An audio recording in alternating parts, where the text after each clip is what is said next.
Isle of Palms, South Carolina.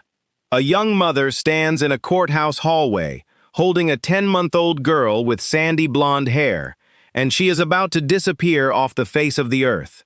Not for a day, not for a month, for 19 years.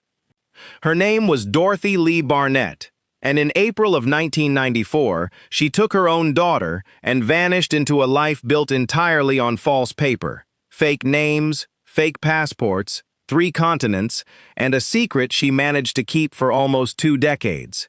The FBI searched. A father recorded pleading messages to a daughter who might never see them. Unsolved Mysteries aired her case to millions of viewers. And the girl who disappeared as an infant grew up an ocean away, believing her entire life was real, because to her, it was. This isn't a story about a stranger snatching a child off the street. There was no ransom note, no unmarked van, no monster hiding in the dark. This is a story about a family court decision, a mother who refused to accept it, and a father who spent nearly 2 decades not knowing whether his daughter was alive.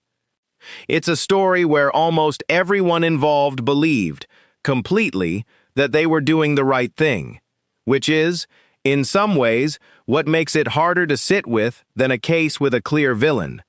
There's no single moment to point to and say, that's where it went wrong.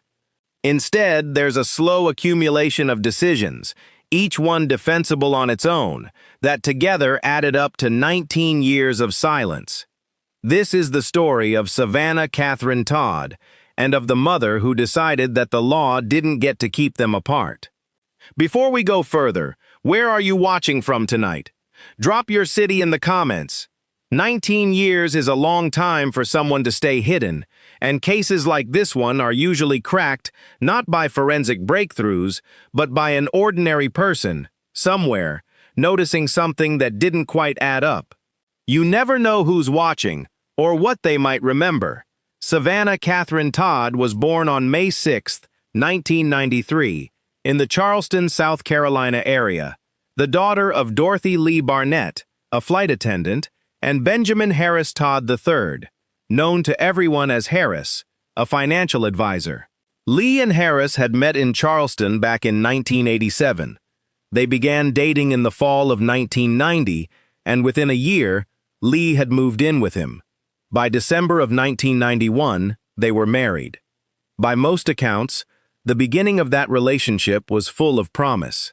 Harris would later describe Lee, at her best, as vivacious, attractive, and alluring, the kind of person people were drawn to without quite knowing why. A friend and fellow flight attendant, Patty Roth, remembered a couple who wanted the same things out of life: marriage, children, animals, the picket fence. For a while, it looked like they might actually get all of it, but the marriage didn't hold. Harris has said he was unsettled by what he described as his wife's frequent mood swings, that he never knew what he'd walk into after work, whether it would be an ordinary evening or, in his words, nothing but screaming and throwing pots. Eventually, he asked for a divorce. By then, Lee was already pregnant. What happened next depends entirely on who's telling the story, and that disagreement sits at the very center of everything that follows. Harris has denied ever asking Lee to end the pregnancy. Patty Roth, however, has said that everything between them fell apart the moment Lee told him she was pregnant, that he wanted her to terminate it, and that for Lee, that was never going to be an option. It broke her heart, Roth said. Whatever the truth of that specific conversation, the marriage was already beyond saving by the time Savanna was born, in May of 1993, into a home that had already come apart at the seams. What followed was a custody battle that would, in a strange and permanent way, determine the entire shape of the rest of both of their lives, and Savannah's. Lee argued that she was the better fit for a nursing infant, the parent whose body her daughter still depended on. Harris raised concerns about Lee's mental health, and the court brought in psychiatrists from both sides to weigh in. They did not agree with each other. Some testified that Lee showed erratic mood swings and believed she had a personality disorder that required treatment. Others, hired by her own legal team, said they saw no signs of any emotional disorder at all, that the version of Lee described by the opposing psychiatrists simply didn't match what they observed. In the end, a judge sided with Harris. According to court documents, the ruling was issued on February 18, 1994, awarding full custody to Harris and finding Lee not competent to serve as a full-time parent. In the written ruling, the judge stated plainly that the psychological and emotional problems experienced by the mother, if left untreated, would create conflict and havoc in the child's life. It's a sentence worth sitting with, because it wasn't just a custody decision, it was the court's official judgment on who Lee Barnett was as a person, delivered in writing, about the fitness of a woman to raise her own daughter. Lee was granted visitation rights, but only every other weekend, and only under supervision. The message embedded in that arrangement was unmistakable. The courts did not trust her alone with her own child. For a new mother who had just spent months fighting to keep custody of her daughter, a ruling like that doesn't just take away time with a child. It attaches a permanent, official label to her fitness as a parent, one she would have to carry into every supervised visit from that point forward, watched, evaluated, and measured against a standard she'd already been told she failed to meet. 2 weeks after that ruling, Lee arrived for a scheduled visitation and found her daughter with the remnants of a bloody nose and bruising on her face. Harris said Savannah had fallen while in the care of his mother, a routine accident, the kind that happens to almost every infant learning to move through the world. Lee, alarmed, rushed the baby to a hospital. The treating emergency room physician examined Savannah, found no signs of abuse, and ruled the injuries were consistent with a minor fall. To the doctor who saw her that day, it was nothing more than that, an accident, documented and closed. To Lee, according to those close to her, it landed very differently. It confirmed a fear she had apparently been carrying since the moment the custody ruling came down, that her daughter was not safe without her. Not long after that hospital visit, Dorothy Lee Barnett disappeared, and she took her daughter with her. Now that you know a little about who Savannah was before any of this happened, a baby born into a legal fight that was never really about her at all, I want to ask you something. If you were in Lee's position, having just lost a custody battle, and then finding your infant injured under someone else's supervision, what do you think you would have done? Tell me in the comments. Keeping the human stakes of these cases in view is what keeps them from becoming just headlines and court dates. The disappearance itself happened on April 24, 1994. According to case records, Lee had persuaded the court-appointed visitation supervisor to let her take Savannah, unescorted, to a birthday party. After weeks of monitored, timed visits, it must have sounded like a small, ordinary ask, the kind of request a supervisor might grant without a second thought, especially for something as innocent-sounding as a child's birthday party. The supervisor agreed. Lee and Savannah never came back. It's worth picturing that afternoon plainly. A supervisor, likely doing the job the way it was intended to be done, trusting a mother who had shown up for every scheduled visit, who had followed the rules for weeks, and who was, after all, only asking to take her own daughter to a child's birthday party. There was nothing in that request that would have raised a flag. That's precisely what made it work. Investigators would later determine that this disappearance had not been a decision made in a single moment of panic. 2 months before she vanished, notably before the hospital visit that has often been cited as her breaking point, Lee had already obtained a fraudulent birth certificate under the name Alexandria Marie Canton. She had used that false identity to secure a Texas driver's license and a United States passport. In other words, by the time she stood in that courthouse hallway asking to take her daughter to a birthday party, the machinery of her disappearance was already built and waiting. The birthday party wasn't an opportunity she seized. It was the final piece of a plan that had been assembled. quietly and deliberately, for weeks. Just days after she vanished, friends and family received one final piece of communication from her, a videotaped message, accompanied by a letter.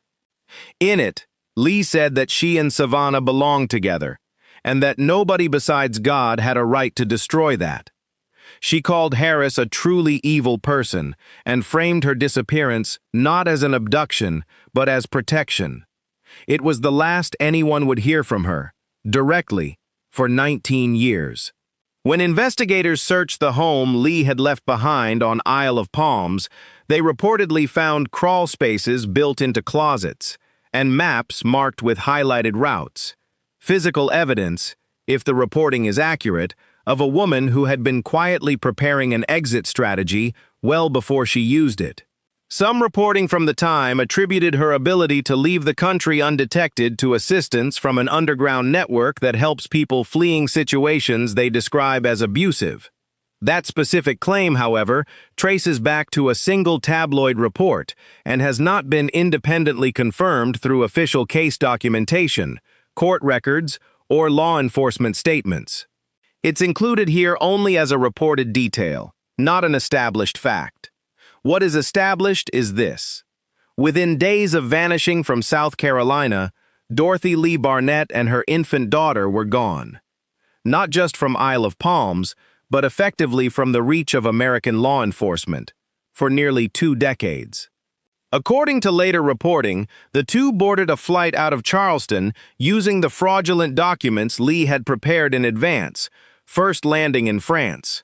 From there, the pair moved through Germany, then France again, then on to Malaysia and Singapore, staying ahead of a manhunt that spanned continents even as it struggled to gain any real traction. Lee had reportedly begun using the name Alexandra Maria Canton for herself during this period, a slight variation on the identity she had built in the months before she fled, and Savannah had become Samantha. Every stop on that route put more distance, and more time zones, between mother and daughter and the family court order that had tried to keep them apart. We're getting into the years where the trail should have gone completely cold, where most cases like this one simply stop being cases at all and start being unanswered questions.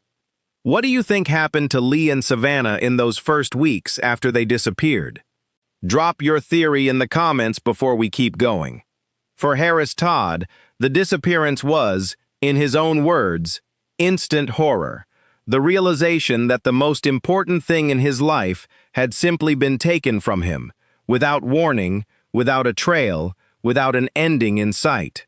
What followed was not a brief search. It was a campaign that would consume most of the next 2 decades of his life. The FBI opened an investigation almost immediately, but agents could not determine how Lee had managed to leave the country, or where she might have gone once she did.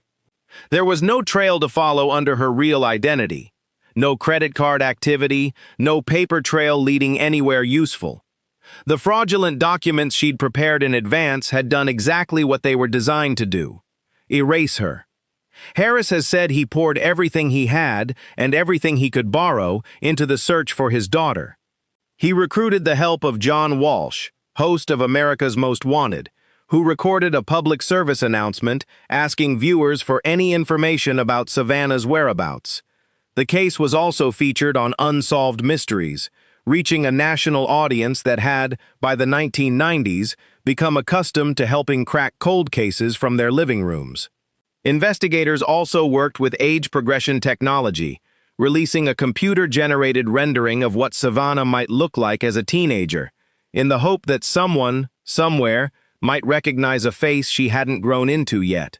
Each appearance and each new image generated a fresh wave of tips, hundreds of leads across the years that followed. Investigators chased every one of them. None led anywhere. According to later reporting, Harris didn't limit his search to public appeals. He reportedly pursued legal action against members of Lee's family and circle of friends, on the theory that someone close to her might know more than they were saying, or might even be actively helping to shield her location. It was, by any measure, an extraordinary use of the civil courts. One father, using every legal tool available to him, trying to pry loose information that federal investigators themselves couldn't find. There is a particular kind of exhaustion that comes from hoping and then losing that hope, over and over again, for years on end. Harris has described that cycle in plain terms. You run through excitement and disappointment enough times, he said, that you start asking yourself whether you really want to put yourself through it again. Because there's a wealth of pain wrapped up in every false lead, and a person can only dip into that pain so many times and survive it. Between leads, he kept working as a financial advisor. He spent time with his young niece, and at various points over those years, he recorded video messages addressed to a daughter who might never see them. In one of those recordings, he said that losing her had taken most of the life out of him, that some days he felt like he was already dead and simply hadn't fallen over yet. Meanwhile, on the other side of the world, an entirely different kind of life was quietly unfolding. One built, layer by layer, on the identity Lee had constructed before she ever left South Carolina. Roughly 7 months after fleeing the United States, while living in South Africa, Lee met an engineering geologist named Juan Geldenhuys. According to Lee's own later account, she married him, in part, because he had fallen deeply in love with her daughter. The family relocated again in 1999, this time to Botswana, before moving on to New Zealand, and eventually settling permanently along Australia's Sunshine Coast, a journey that, by some accounts, crossed 4 continents in just over a decade. Through each of those moves, Lee and her daughter lived under invented names. Savannah grew up as Samantha Geldenhuys, with a younger half-brother named Reese. No memory of South Carolina, no memory of the courtroom that had once decided her fate, and, most significantly, no idea that the man she called her father wasn't her biological father at all. By the time the case finally caught up with them, the family Savanna had grown up and no longer looked the way it once had. Juan and Lee's marriage had ended, reportedly after Juan fell in love with another woman, and Savanna, by then in her early 20s and studying to become a nurse at James Cook University, had watched her mother rebuild a life as a single parent. She would later describe her mother, during that period, as resilient, and credit her with holding the family together largely on her own. For 19 years, Harris Todd waited for a phone call that never came, while somewhere on the other side of the world, his daughter grew up not even knowing his name existed. If you've ever waited that long, for any kind of answer, about anything, I want to hear about it in the comments. That kind of patience deserves to be acknowledged, whatever the eventual outcome turns out to be. The break in the case, when it finally came in 2013, arrived in the most ordinary way imaginable: an email. A couple living in a coastal town off the eastern coast of Australia reached out to Harris directly. They explained that they had known a woman and her daughter, going by the names Alex and Samantha, for more than 12 years.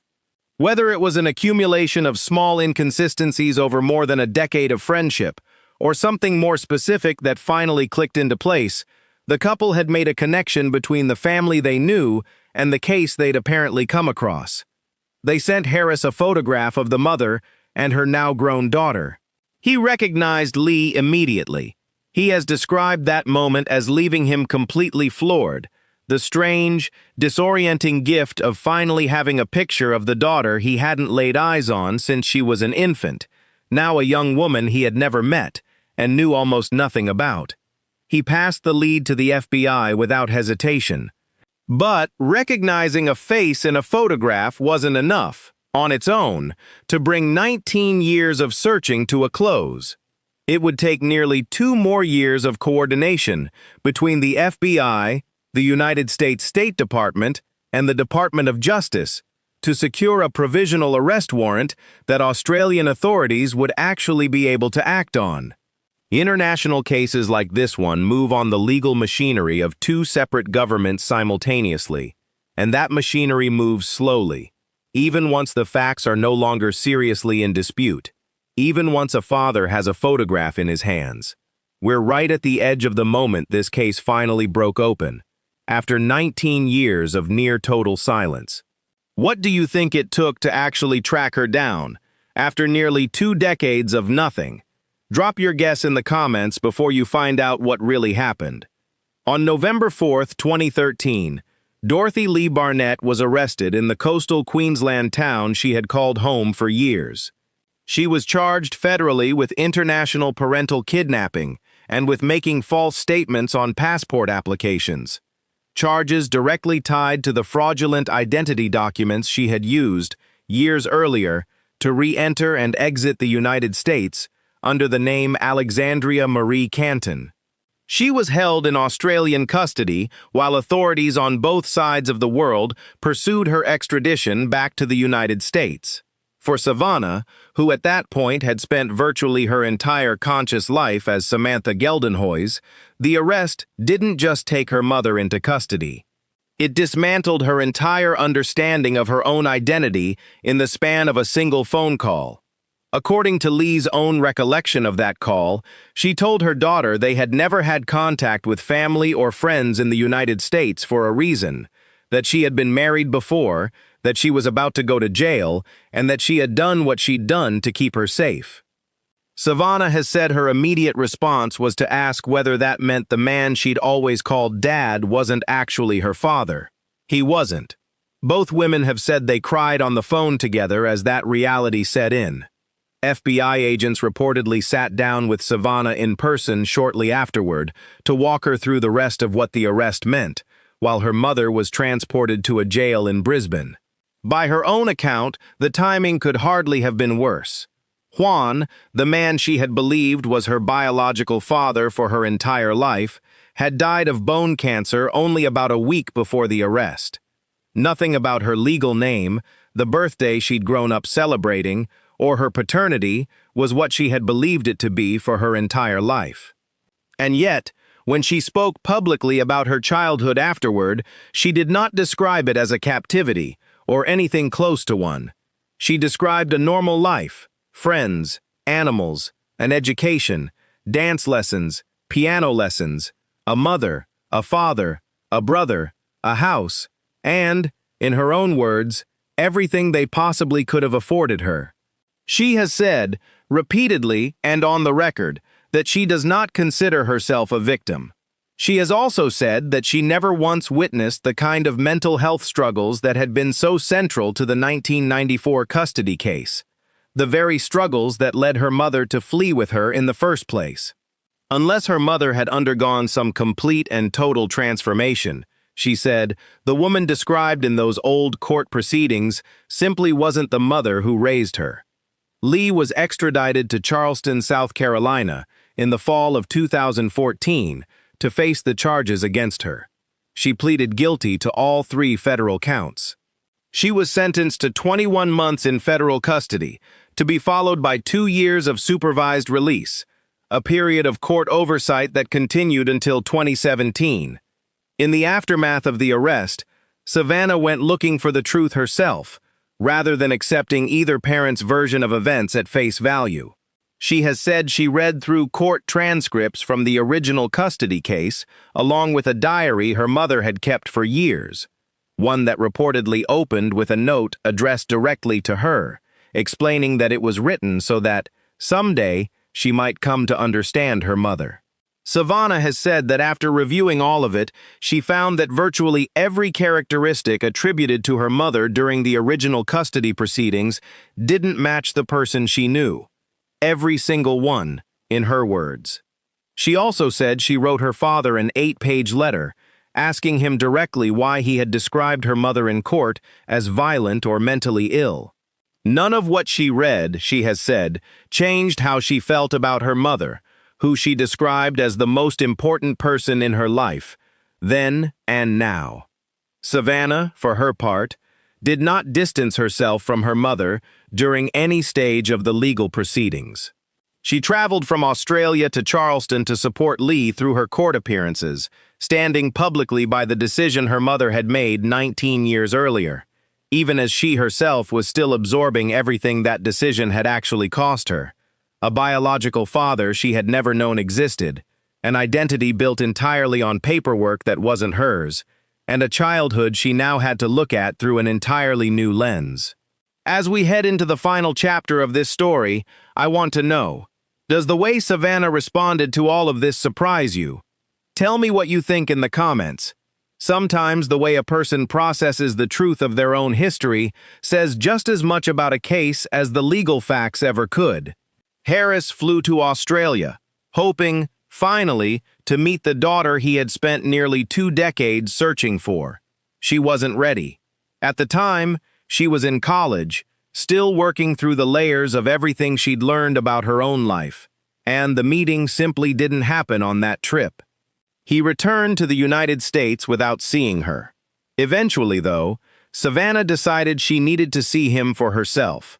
Not through court records, not through news coverage, not through anything secondhand, but in person, on her own terms.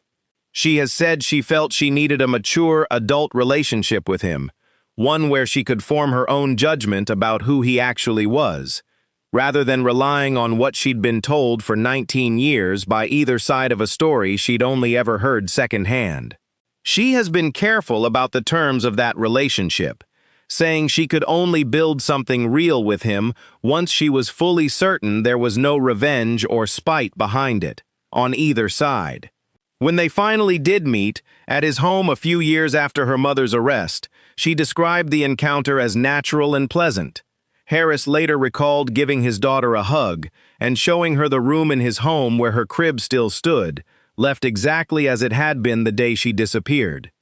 He has said that in that moment, he was mostly focused on holding himself together, that he didn't want to fall apart standing in front of her, after everything it had taken to get there. Savannah went on to finish her nursing studies and has continued working in that field near Australia's Sunshine Coast. When she eventually married a man named Bradley Stevens, the wedding took place in Fiji rather than Australia, a deliberate choice, since it allowed her mother, who by then had been barred from re-entering Australia, to attend. Despite that meeting, Harris and Savannah have not maintained regular contact in the years since. He has said, publicly and without bitterness, that his daughter is her own person now, fully capable of making her own decisions about whether or not to reach out to him, and that whatever she ultimately chooses, she knows exactly where he is, and that he wants to hear from her, whatever happens.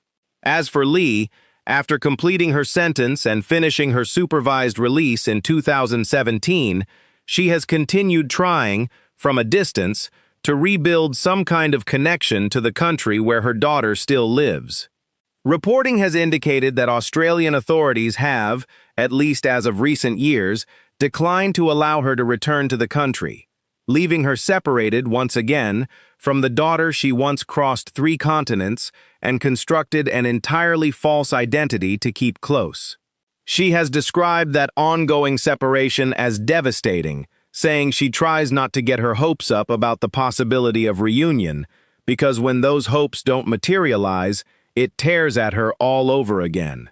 Savannah, now an adult, married, and still living in Australia, has built a life that in almost every practical, day-to-day sense began the moment her mother decided that a family court's ruling didn't get the final word.